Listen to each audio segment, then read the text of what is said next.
Have the pleasure of hearing this assembled choir. Which would be good. Well, I must begin by thanking Anthony first of all, and Jean, and the always friendly staff in the reference section of this library. It's a privilege to be in a library where you feel as though you're walking in to meet friends behind the counter, and it works that way the whole time.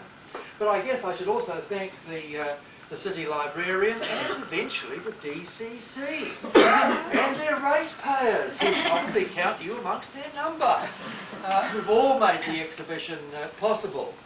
And I'm really delighted to see the chance to inspect some of the treasures in this library's very substantial archive of hymn books, with commentary that Anthony has prepared and information of various sorts. You know, this place is an absolute Aladdin's cave. I mean, the Dunedin Public Library at large, an Aladdin's cave of collections of that sort. Most of its day-to-day customers never get to know much more than what? The stocks of the latest fiction, or the children's books, or perhaps its DVD catalogue. But behind and around all of that, there are many more collections indeed. Now, I have to start off by looking longingly and lovingly at this wonderful statue just behind Donald Phillips' right-hand shoulder. She's half interested. She's got her eye on the food, I'm quite sure. Yes, that's her call, that's the one. And it immediately tells me that I've been engaged in a lifelong affair, not with her, but in fact with hymns and the books. You see, this affair began something like 75 years ago, when I was carried, well wrapped in a woolen shawl, to listen with no understanding whatever, and probably no delight, to a baptismal hymn sung over me. Because I was lucky enough to be born into a Dunedin Methodist Church family, with its ethos of lusty and above all frequent hymn singing. My mother and grandmother were both in the choir of the Mornington Methodist Church, and it's highly likely, though I don't remember it, that I was an attendee at the choir rehearsals for that reason from a very early age.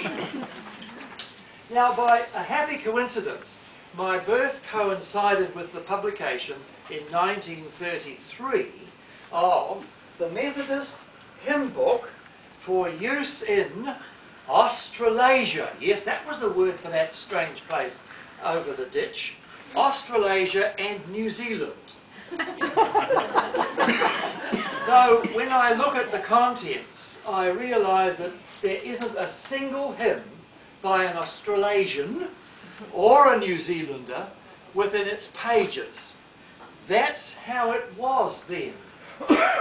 Our people sang from other people's songbooks.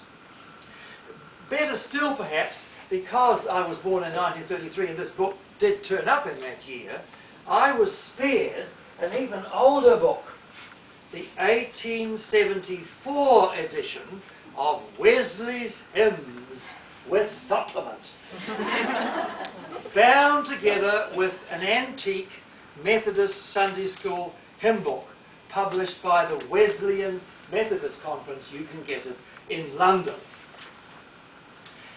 Curious, because when I took a look at the book a couple of nights ago, lovely little book really, what do I find? Pasted in to the last page between the end of Mr. Wesley's Hymns plus Supplement and the Methodist hymn book, probably some of you can see it, a litany for soldiers. Stuck in, presumably, by the owner of the book, who was, and I know him, Percival White of Helena Street, South Dunedin, and dated January the 5th, 1902. A litany for our soldiers, written by the Reverend Dr. Downes and printed by Ferguson and Mitchell, printers, Princes Street, Dunedin.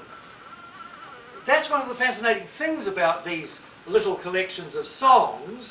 You often don't know what you're going to turn up, which has to do much more with their context and their history and their ownership. we're not far away from Anzac Day. This is just one of the verses in this litany by Dr. Downes.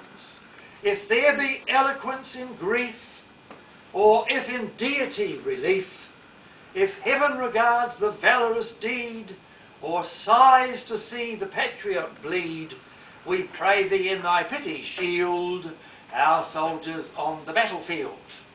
Now that goes on for 5 verses, and I won't give you the remaining verses with their talk of making our empire strong. But I wonder whether, by happy accident, has surfaced the first New Zealand battle hymn. See, it's very near the end of the Second Boer War. 1902 was the year in which that war came to a close. Maybe it was stuck in later on when World War I came along, and the owner of the book, who was a teacher who worked out in a little Cargill Street Methodist church, which we're about to pull down, to win the cargo, I gather, maybe he stuck it in when World War I started. But I've asked Donald Phillips, and Georgia can have a go at this, and so can Keith too, if we can find out just what the date of that was, that little insert hymn. But that's the kind of fascinating research question thrown up by much of the material in this big archive of hymn books. Now, my sense of the fascinating history of hymns was brought into existence by a request to give 2 talks about them. Prior to this, I had no understanding of the subject whatever, at a Methodist youth conference held in 1967 at John McGlashan College. You all remember John McGlashan College? I think you do. Well, I went off like a good lecturer and I learned about the subject. I devoured the literature. And yes, I learned about that wonderful Salvation Army hymn, "The bells of hell go ring-a-ling-a-ling for you, but not for me." Instead of chorus it goes ding-a-ling-a-ling. It was absolutely one. I thought about getting it to sing it tonight, but I decided. And then I began to discover the stories about some of the wonderful composers, like Martin Luther, who locked up his flute player in a room until the poor chap was released after he had composed a sufficient number of tunes for some of the great Reformers' hymn texts. Martin Luther at least knew that songs are the way to make a reformation. Well, then in 1991, I was invited to give a series of lectures in celebration of the John Wesley bicentennial. And that took me off to the Mitchell Library in Sydney, where I first encountered an absolutely magnificent research collection, including a great deal of early Wesleyan manuscript songs as well as printed volumes, brought out, donated by the English-born warden of one of the Sydney colleges. By a curious coincidence, he was, like me, a professor of English. Now, he'd spent a lifetime exploring the typography of Shakespeare's London. I went the other way. I began to explore the plays of the period, but I felt a sort of fellow thrill when I realised, as I looked at these old and very early Methodist hymn tunes written out and composed and set, that he and I had something in together. And I guess that's when I began to think that nowhere in New Zealand at the time, certainly, was anybody gathering hymns or hymn books or taking them very seriously and intentionally in a public institution like this one, or a university even, or even a theological college. Yes, there were a few early private collectors. The Reverend Ross Ward's of honourable mention, and Anthony will know his name, because he gave a large part of his collection to this library once we got the archive going. But